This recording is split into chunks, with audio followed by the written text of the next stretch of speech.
Ladies and gentlemen, boys and girls, fiscal responsibility is being thrown out the window. Trump's big, beautiful tax bill just passed the House and it is going to the Senate. This bill will actually widen the deficit. Yes, this deficit, which is already 7% of GDP. So, buy Bitcoin, I guess, because this probably only ends in one way, but let's talk about it. Welcome everybody to the Daily Recap Show where we talk about stocks and the financial markets. My name is Chase. If you like this video, please subscribe, hit that notification bell as well as the like button and leave a comment for the algorithm. Let's get into it. This is the daily heat map of the S&P 500 and US stocks made little progress on Thursday as investors assess the House's narrow vote to approve Trump's big, beautiful tax bill and what it means for the growing US debt pile. And guys, it was a very mixed day. There were winners, there were losers. Such goes the market. And the biggest winners were really just the mega caps. You could see right here, for example, Nvidia was up 0.78%, green on the day. Google, Meta, and Microsoft were all flat to green, but definitely outperformed the broader market. Apple kind of fell, but we also saw about a 1% gain here in Amazon and just shy of 2% here in Tesla. And that was really it. These, 5 or 6 stocks really held up the market when everything else was actually pretty red. And this gives us a great indication of what the market looked like. So for example, the S&P 500 was flat. The XLY and the XLK were the best performing sectors, and then every other sector lost. So there wasn't a risk on move today. There wasn't a risk off move today. You can actually see here that gold underperformed, staples underperformed, and even some of our cyclical sectors, stuff like XLC, underperformed the broad market. It was really today just felt like a lot of profit taking and just digesting everything that the market has thrown at us, specifically in the last week. And to be honest, today's price action is typically healthy. It shows price acceptance here at the highs. When we look at the factor chart, you can see that large cap and mid cap growth were the best performers, followed in suit by small cap value. Pretty much flat here on the day. Every other factor and size segment was red here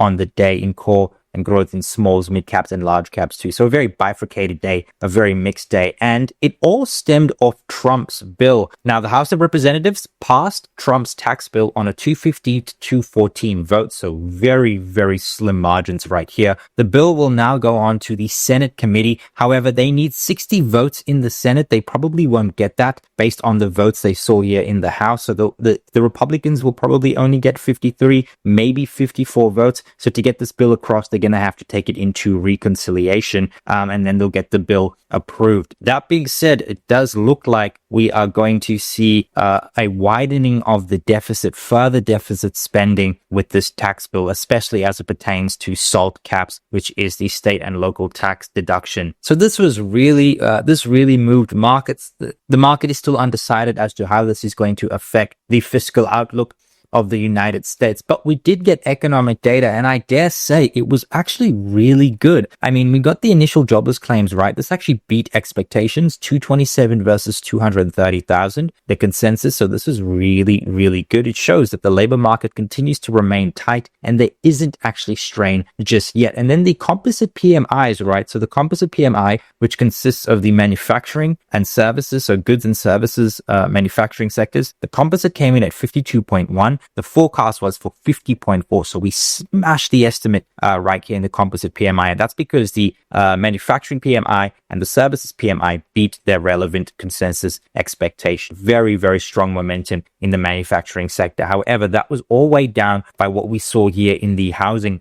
data. Existing home sales actually came in at 4 million, missing the 4.1 million expectation, and that meant the month-over-month figure was down 0.5%. Market was expecting 0.7%. However, I think the more important data point was probably this manufacturing data, just because it beat so much. But like you said, we had some good data, we had some bad data, and that was reflected in the market price action today. However, looking at some market moves, there were some crazy moves in the market today. For example, Freddie Mac and Fannie Mae were both up like 50%, 40% here today after Trump came out and said, I'm giving very serious consideration to bringing Fannie Mae and Freddie Mac public. I will be speaking with Treasury Secretary Scott Bessent, Secretary of Commerce Howard Lutnick, and the Director of Federal Housing Finance Agency, that's the FHFA, William Pult, among others, and we'll be making a decision in the near future. Fannie Mae and Freddie Mac are doing very well, throwing off a lot of cash, and all and the time would seem right to do so. And I completely agree. Time to take these private. They have $7 trillion worth of debt on their balance sheet. Get that off America's balance sheet.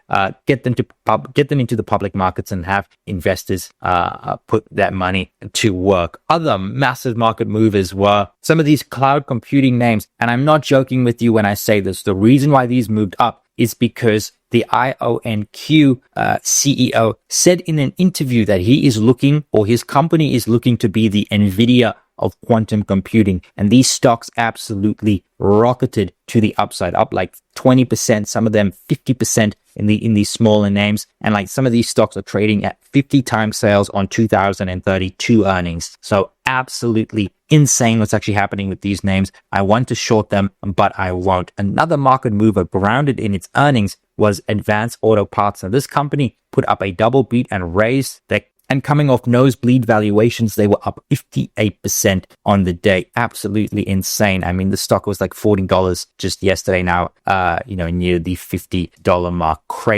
Crazy stuff. Snowflake, guys, their stock rose 12, nearly 13% today after it raised its fiscal 2026 forecast and posted a double beat. Very, very strong earnings from this company. And it looks like it's finally going to turn profitable within the next 12 to 18 months. Now, guys, I did a full breakdown of Snowflake's earnings on my second channel. So if you guys want to go ahead, like and subscribe and watch that video. And I'll also be doing a breakdown on all of these companies as well, because they dropped earnings after the bell. Workday was down 4%, but it reported a beat on revenue, beat on EPS. Intuit was up nearly 9% after also beating revenue and EPS. Strong earnings from Intuit. Autodesk was up 2%. Again, a double beat here on revenue and EPS. And then Deckers Outdoor, despite posting a double beat, they were down 11%. So there's probably some issues with their guidance or something in the business that they guided for to see that type of move, because that's a pretty big move to the downside. That being said, I'm going to cover all of these names. And if there's one specifically you want to see, let me know in the comments below. And then for everything we saw today, guys, there was 2,900 advances, 3,200 decliners. We saw net inflows in the New York Stock Exchange, outflows in the NASDAQ 100, with the S&P 500 pretty much flat here on the day. And market momentum continues to remain as it has been for the last couple of days. We had momentum gain here on the 5-day, and same with the 20-day and 50-day, but the 100-day and these medium-term, longer-term averages continue to antagonize the market, still well below the 50% mark. Again, if we want to see that push higher to all-time highs, we need to retake some of these moving averages, and that is not happening right now. So it does look like the resistance zone for a lot of stocks is here forming at the 100-day moving average. Now, guys, diving into the charts, if it's here, the S&P 500 flat on the day, the NASDAQ 100 gained, the RSP fell the most, and so too did mid caps and small caps. So really just a day for large caps, but we are seeing some positive momentum here in the after hours, and that probably has to do with some of the earnings we're getting. Actually, some of the earnings and this earnings season as a whole has been very, very good. We saw European stocks fall, Chinese stocks fall, volatility fell as well, very, very interesting. And yields started to come off their highs, with the DXY gaining 0.25%, still at that $99, $100 mark. It's sort of finding acceptance at that level. As a result of yields coming off their highs and falling, we actually saw bonds, the AGG, TLT, actually gain, and Bitcoin, another all-time high, officially above 110,000. We are just raking in the gains. We're going to talk about Bitcoin. Gold fell, silver fell, WTI fell, nat gas fell. Very ugly day here for commodities, and a very mixed day for risk assets. Now let's actually talk about the S&P 500. So you can see right here, guys, for the last week, coming into this week, we said we're looking for resistance here and a pullback to the 5780 area, or somewhere between the 5780 area and this high right here. We're sort of looking for a support level, and it does look like we are trying to find that right now. You can see that we did come off the highs right here, but we did come off the lows, and we closed flat for the day in the S&P 500. So what we need to start looking for now is supportive price action. If we can start to look for signals of support, that could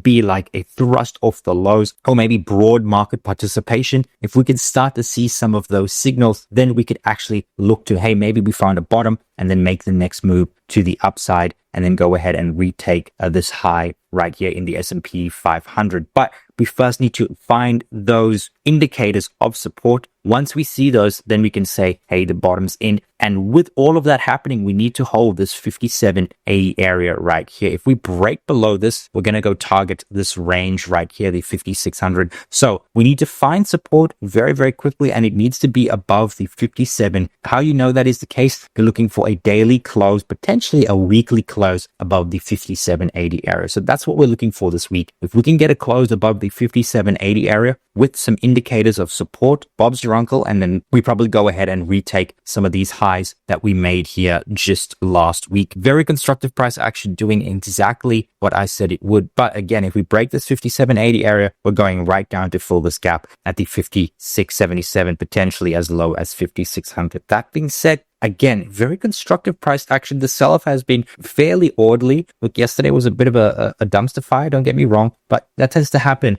after you have a 20% move to the upside. Very, very solid price action in the S&P 500. Same with the NASDAQ 100. It's actually holding up better than the S&P 500. Look, we're looking for a pullback here to the 20,580 area, and then we're looking for our next move if we can get those strong indicators of support. And if we get the right price action, we can then make the next move to the upside. Looking at the RTY, this is probably the type of price action you sort of want to see at these lows, right? You want to see a long, deep wick. That means bulls came in a very big way, in a very strong way, and then you want to see a move to the upside. So if we can get something like this, maybe some more broad market participation, that would be a strong indicator for us to move higher. In the year and now, stocks looking very, very good. We're sort of just digesting this big move we've had off the lows. It's completely normal. And I probably would expect this digestion to continue, sort of towards the end of May. And then when June comes around, then we can maybe start to look to new highs in the S&P 500. You also do have to consider that sort of this May period, this June period, we do have that trope that's sell in May and go away. This tends to be a seasonally weak period in the year. And this selling that we're seeing is completely normal with typical markets for seasonality. That being said, I still am a buyer of dips in pretty much everything, the S&P 500, the NASDAQ 100. The only thing I'm not a buyer of a dip of is probably gold. I mean, look, ultimately, dip buyers were rewarded by buying this dip right here. I just don't have a good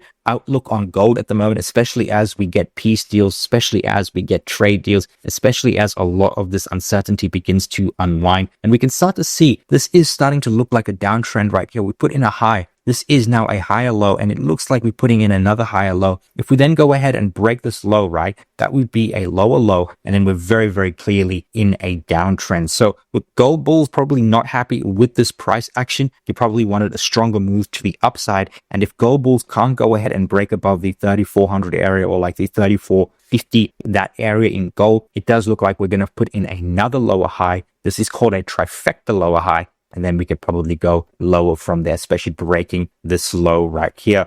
That would be terrible for gold bulls as a whole. And ultimately, the environment we're in is risk on. And we know that because Bitcoin is telling us that. This purple line right here is Bitcoin. This is global M2 money supply lag by 80 to 100 days. And guys, it gives us the path of what Bitcoin is going to do. Now, I am expecting probably for some consolidation and digestion in the Bitcoin price right here. We've had a very, very strong run. And Bitcoin in the last 5 days is probably up like 4 to 5%, up 1% today. So do expect a little bit of digestion with these gains. So maybe a little bit of a move up tomorrow, a pullback, and then we'll continue the move from there. That being said, probably expect digestion in the Bitcoin price over the next week. We can see a little bit of upside first, then a little bit of pullback, and then we will continue the move to the upside. But it does look like we are stalling out here. So it looks like this 130,000, this 140,000 mark is probably going to be the top end of the range before we make the next move to the upside or the downside. It's yet to be seen, but we'll cross that bridge when we get there. In the year and now, expect a little bit more upside, pullback, and then we will continue the move to the upside in Bitcoin. Guys, and let's talk about sentiment. This is the III sentiment survey, and we are seeing a very clear and decisive shift in sentiment, particularly from 4 weeks ago where we were at peak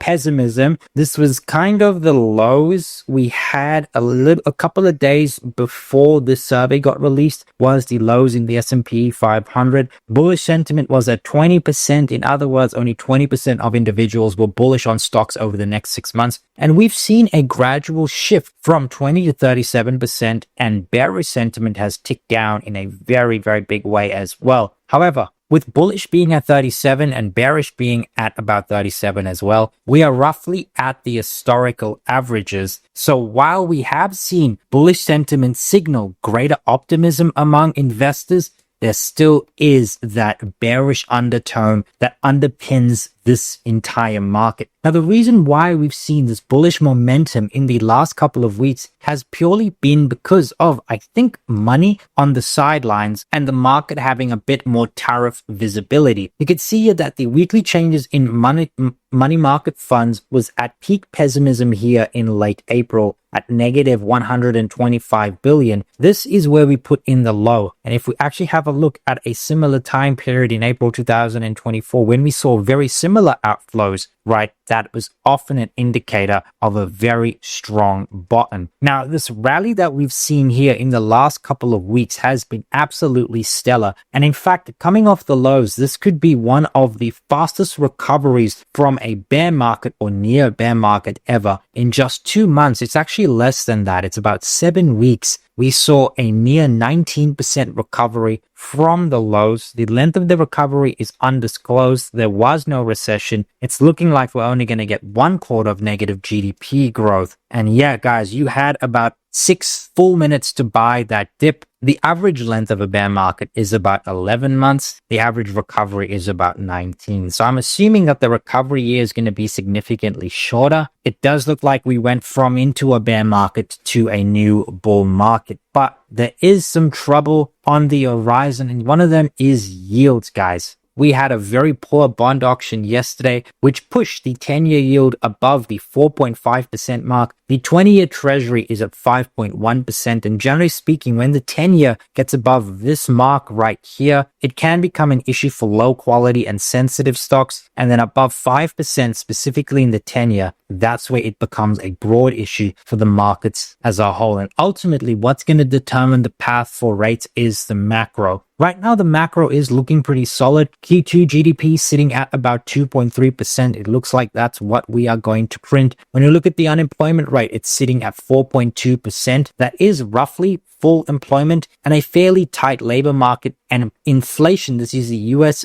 PCE price index sitting at 2.3% annualized. We are near the Fed's target, which is 2%. It'll be this level right here. But 2.3% annualized is pretty much inflation that's not a concern anymore. So the macro looks really, really good. It just depends, can the strength in the macro continue, especially as we start to feel the effects of the tariffs. Guys, looking at data, tomorrow the big data is going to be new home sales and new home sales month over month. The forecast there is for 0.69 million. And in the month-over-month figure, negative 4.7%. Earnings, we don't really have anything, in my opinion. These companies, I hardly know what they are. But if you've made it up until here, thank you so much for watching. If you like this video, please subscribe, hit that notification bell, as well as the like button, and leave a comment for the algorithm. Cheers.